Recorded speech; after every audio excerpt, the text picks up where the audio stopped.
Si Tatay Castor Oraiz ang adunay unom na kabulan pa lamang nga iro. Tungod kay nakapaak na kuno ang inahan niini, dili na niya buot nga makapaak pa ang anak. Maong niadtong 3 ka bulan pa lamang na injeksyonan na ang iro og anti-rabies. Pinsam ko taw makapahit ang anti-rabies lagi.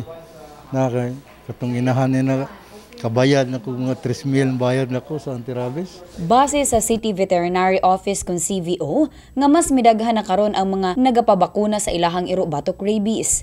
Napulo hangtod 20 ka iro kuno ang kanunay nga mabakunahan nila matag adlaw. Tungod niini posibleng mukunhod ang kaso sa rabies sa dakbayan sa Jensan. So we're expecting that this rabies positive will come lesser and lesser expected this year. Apan tungod El Nino karon ug base sa pag-asa nga adunay puruhan nga mudugay kini hangtod pa sa Hunyo ug sa Hulyo, ilang gilauman nga posibleng mutaas ang kaso sa mapaakan sa iro. Dugang pa sa City Veterinary Office nga angay nga mag-amping gayud ang mga katawan bisan ang mga pet owners ilabi na ang mga bata. So the incidence of biting passersby or likewise the owners, kasi pag summer lalo na pag bakasyon, so karamihan ng dog bite incidents natin mga bata.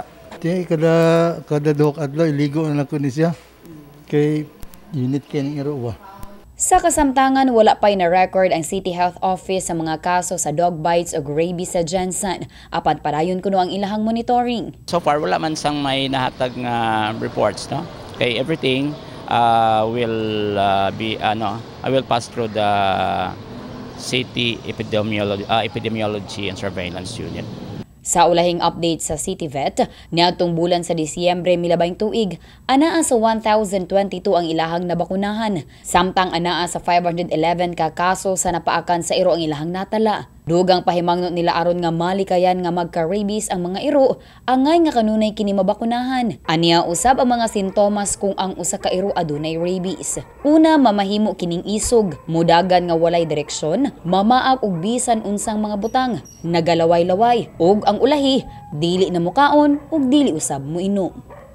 Abi Lorenzo, Brigada News.